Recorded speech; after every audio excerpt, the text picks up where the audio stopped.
Jadi saya ini masuk Islam itu ada kontribusinya juga dari majalah Hidayah. Assalamualaikum warahmatullahi wabarakatuh. Jumpa kembali bersama kami Insan Mualaf. Jangan lupa like dan subscribe channel kami, agar selalu menghadirkan video-video terbaru tentang mualaf.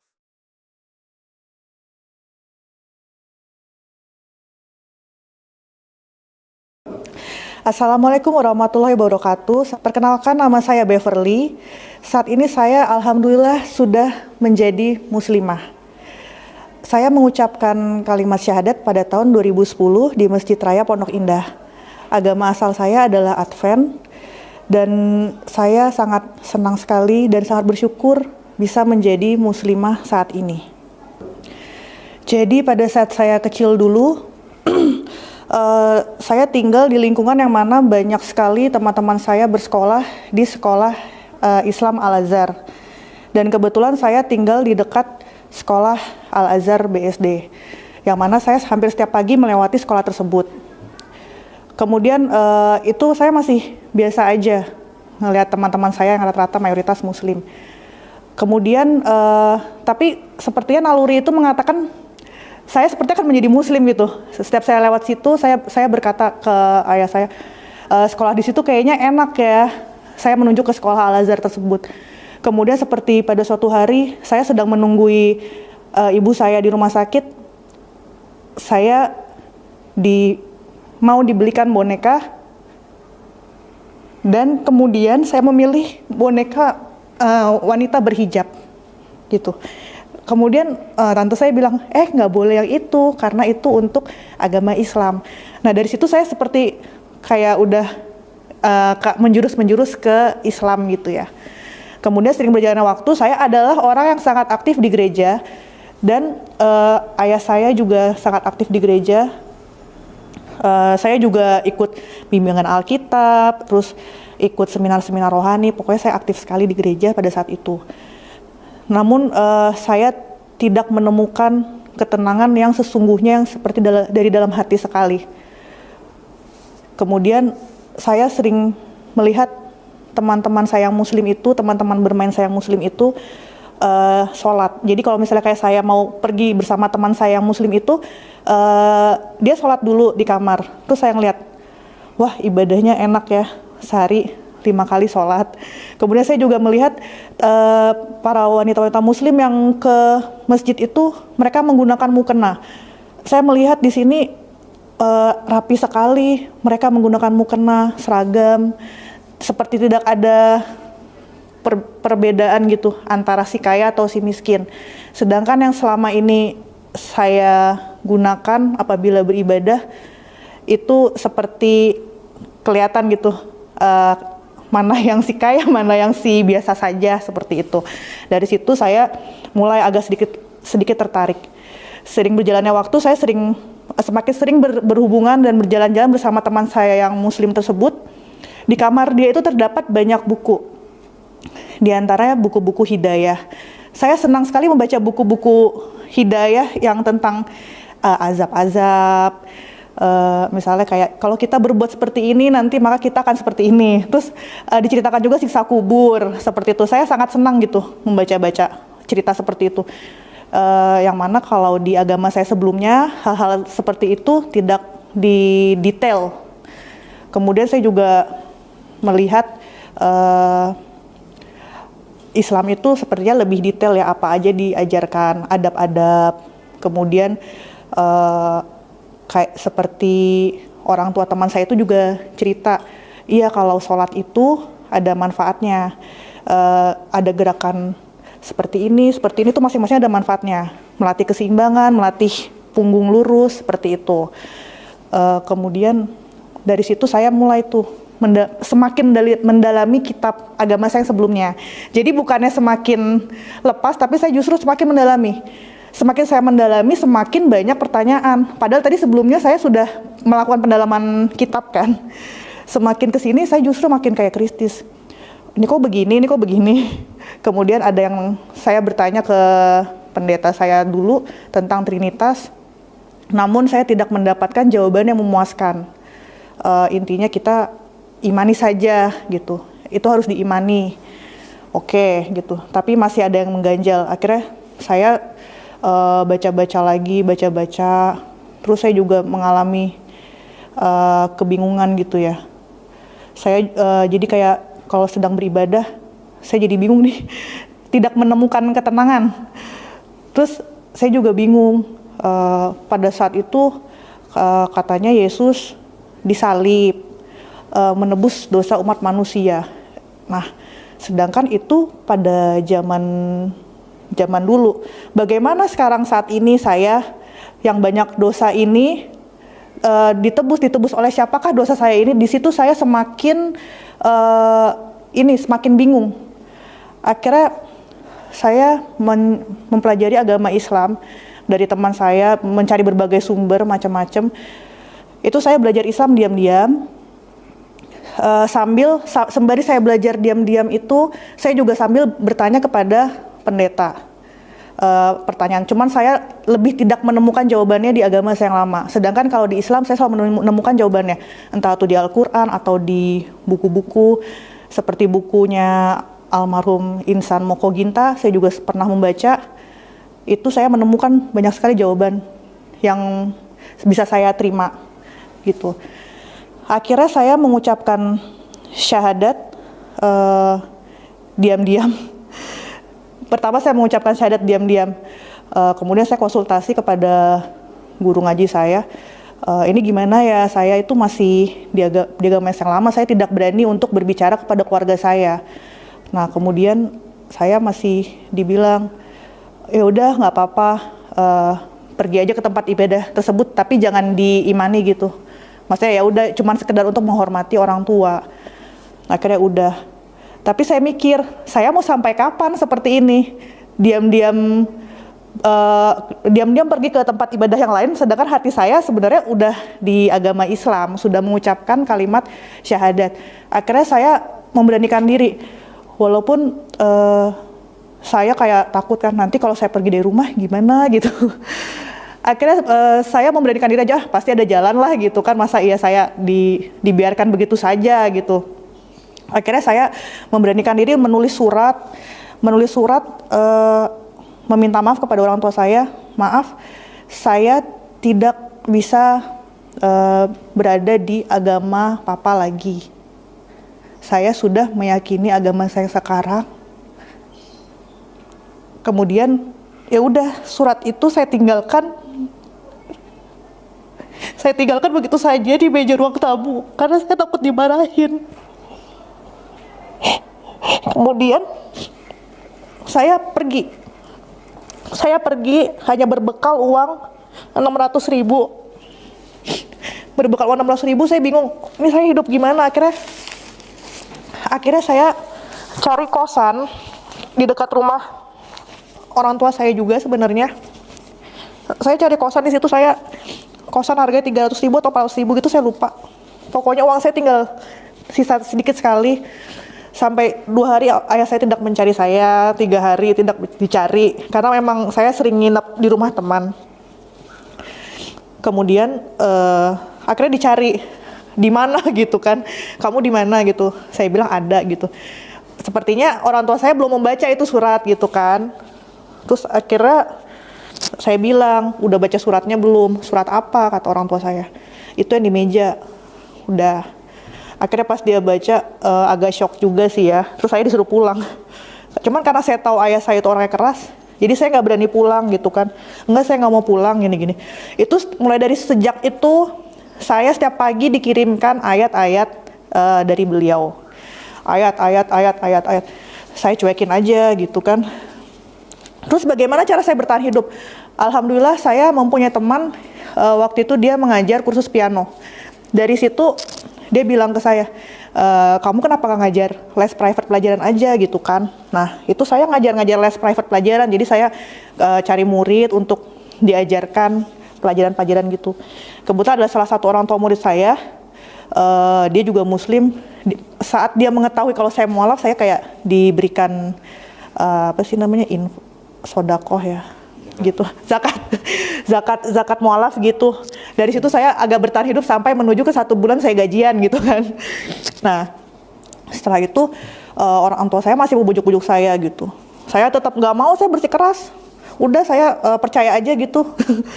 Pasti saya dikuatkan dan pasti saya akan bisa hidup lah. Nah, kemudian sampai pada suatu hari ayah saya, yaudah ayo ketemu gitu kan katanya. Ayo ketemu, papa mau ngomong. Ya udah saya ketemu, pas waktu itu dijemput.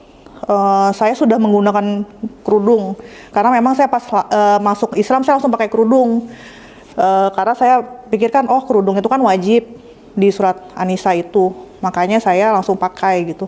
Pas saya masuk mobil saya pakai kerudung, papa saya marah-marah kan, kamu ngapain pakai kerudung katanya gitu. Lepas gitu kan, terus saya bilang enggak, saya nggak mau lepas, orang ini kewajiban saya di agama saya yang baru. Kalau nggak mau ya udah, saya nggak keberatan, saya nggak jadi ketemu. Yang penting saya tetap melakukan perintah di agama saya yang sekarang gitu kan. Pokoknya saya tuh tetap teguh pada pendirian saya, tetap menjalani apa yang diperintahkan oleh agama Islam. Dari situ mungkin ayah saya ngelihat gitu, oh nih anak pindah memang karena dari hati dia. Ya udah, akhirnya lambat laun saya pun tetap berbakti pada orang tua saya, tetap seperti ngajak makan, ngajak jalan.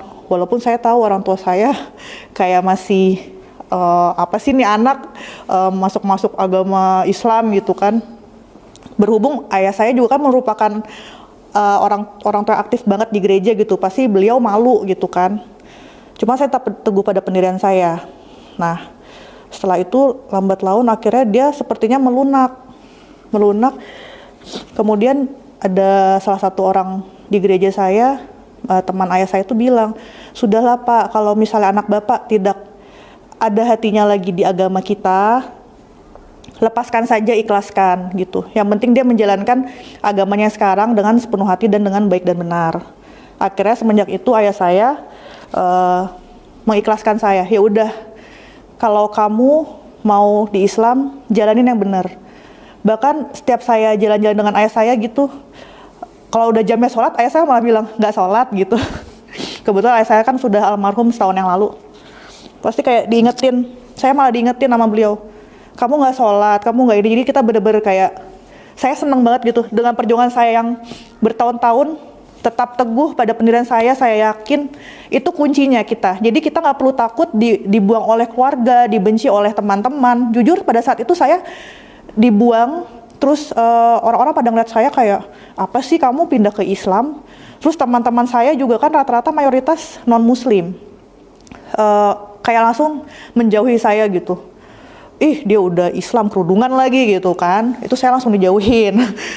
Tapi saya tetap teguh, saya percaya itu kuncinya. Jadi kita tuh nggak perlu kayak langsung down, yang penting kita ngikutin aja tuh aturan Allah gitu kan, tetap di jalan yang benar. Itu insya Allah pasti Allah mudahkan, pasti ada jalan. Kita nggak bakal dibiarin sendirian gitu. Nah, setelah itu saya bertemu dengan suami saya yang sekarang.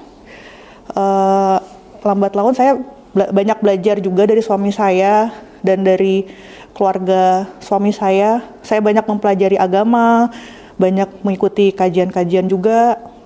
Kemudian belajar Al-Quran, sampai pada akhirnya di bulan Juni kemarin itu mertua saya sering ikut kajian Umi Irena di Masjid Pondok Indah melalui Zoom. Kemudian mertua saya bilang, ini kamu mau ikutan nggak 3 bulan belajar Islam di Pondok Mu'alafah Center Umi Irena. Saya tertarik kan, karena saya merasa ilmu saya selama ini kayaknya belum maksimal gitu. Terutama kayak baca Al-Quran, saya pasti masih belum benar banget. Maka dari itu saya coba-coba gitu. Awalnya saya pikir, ya udahlah gitu, ikutin dulu gitu kan. Itu masih belum ada semangatnya, karena kan memang diberitahu oleh mertua kan, bukan kita nyari sendiri. Jadi ya saya pikir ya udah ikut-ikut aja. Gratis juga, saya pikir nggak ada ruginya. Melalui Zoom lagi, jadi kita nggak perlu kayak datang ke pondok, di Sentul, itu nggak perlu. Semuanya itu melalui Zoom. Nah, seiring berjalannya waktu, minggu pertama, minggu kedua, kok asik belajar di Pondok Umi Irena. Paling seru itu kayak misalnya belajar tentang akidah, tentang ibadah, tentang kehidupan sehari-hari, terus ada self healingnya juga. Jadi tuh kita bener-bener kalau ada masalah tuh di jalan yang benar gitu solusinya. Jadi nggak lari kemana-mana. Kemudian ada pelajaran sholat. Oh ternyata saya selama ini sholatnya masih ada yang kurang betul gitu kan. Terus ada pelajaran baca tulis Quran juga. Di situ saya belajar tajwid yang benar, panjang pendeknya. Karena kan kalau panjang pendeknya salah, artinya beda gitu. Makanya saya sangat bersyukur sekali bisa menemukan Pondok Mualafah Irena Center ini. Di sini saya juga bertemu dengan teman-teman yang seperjuangan, yang sama-sama mualaf, yang baru masuk Islam.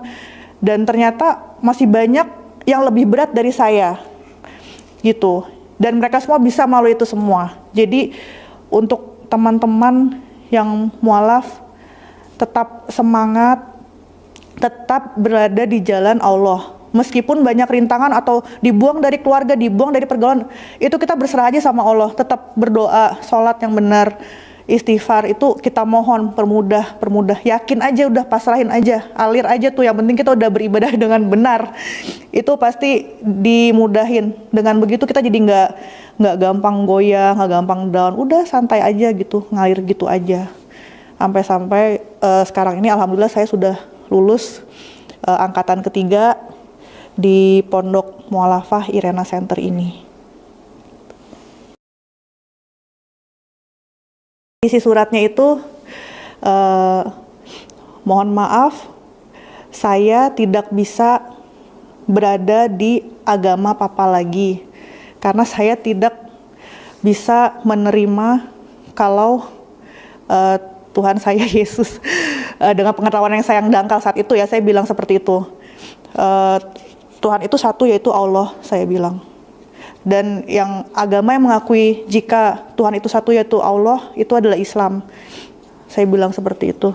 Saya minta maaf, namun jika Papa ada mengalami kesulitan atau butuh bantuan saya tetap menolong Papa. Saya bilang begitu. Karena sejujurnya sebenarnya saya itu kan dekatnya dengan ibu saya. Ibu saya itu sudah meninggal sejak saya SMP. Saya tidak dekat hubungan saya dengan ayah. Jadi saya dengan ayah itu ada jarak, walaupun saya sebenarnya dimanja sekali oleh ayah saya.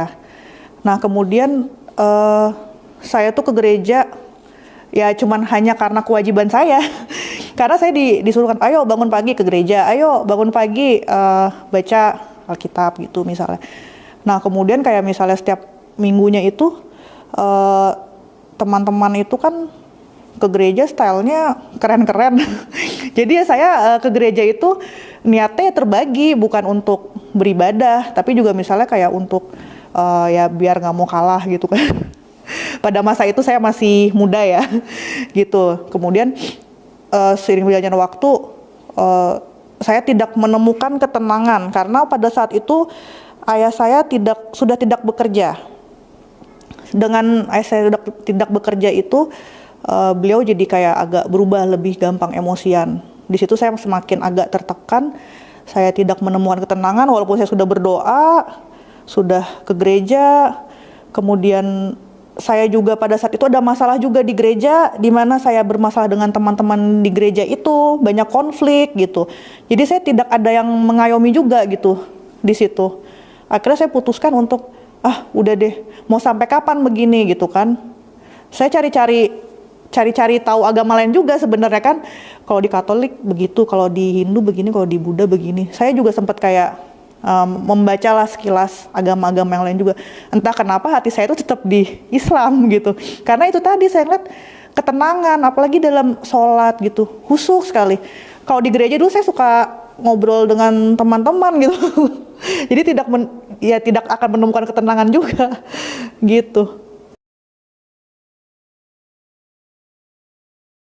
Untuk judul sih saya lupa, tapi saya lebih sering melihat yang misalnya dia melakukan maksiat, kemudian dia mendapat sisa kubur. Terus sama misalnya kayak nanti yang pas dikubur itu yang pertama ditanya adalah siapa Tuhanmu. Nah kalau saya jawab Tuhan yang lain kan udah langsung caw ya, nggak masuk ke surga gitu. kayak gitu. Itu saya mulai, aduh serem juga nih gitu kan. Terus banyaklah kisah-kisah lain yang kayak tentang perbuatan-perbuatan tidak baik itu ada, kalau berbuat seperti ini akibatnya begini, kalau berbuat seperti ini nanti di nerakanya ada hukuman yang begini gini gini. Kemudian kalau yang di buku itu saya lebih sering baca tentang kayak Bani Israel yang begitu macam-macam. Jujur dulu saya pun seperti selalu kayak dibilang, selalu diginin itu kampungan gitu. Jadi saya tuh menganggap dari zaman saya kecil itu saya selalu menganggap oh orang Islam tuh jorok, kampungan gitu. Maksudnya hitam gitu kan. Maksudnya ya kayak gitu sih maksudnya.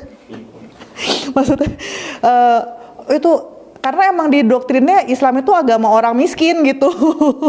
Jadi dulu tuh saya kayak begitu kan, maksudnya nganggap orang Islam tuh agama yang kampungan gitu, karena saya belum ngerti gitu. Tapi setelah didalami ternyata enggak gitu, itu manusianya. Bisa kayak sembarangan gitu, itu kan manusianya gitu. Saya baru ngerti gitu. Begitu pandangan saya sih kalau ke teroris jujur iya juga sih, apalagi kalau misalnya yang hijabnya lebar-lebar itu sebenarnya udah kayak stigma negatif di saya pada saat itu gitu. Ternyata padahal hijab lebar itu ya untuk melindungi diri sendiri. Begitu. Sekitar setahunan sampai saya meyakinkan benar-benar udah saya benar-benar harus pindah karena ini udah nggak bener nih gitu. Dalam hati kayak, jadi kan semakin saya mencari banyak sumber, saya tadi juga ragu kan gimana ya nanti orang tua saya marah gitu-gitu. Sebenarnya keraguannya kan hanya di orang tua marah. Cuman saya mikir lagi, ini kan manusia yang mana kalau misalnya marah, toh juga kalau kita berbuat baik, mereka pasti akan baik ke kita. Perlahan-lahan seiring berjalannya waktu, yang penting kitanya berbuat benar gitu kan. Nanti mereka juga akan bisa lihat. Di situ saya memberanikan diri, ya udah saya masuk Islam.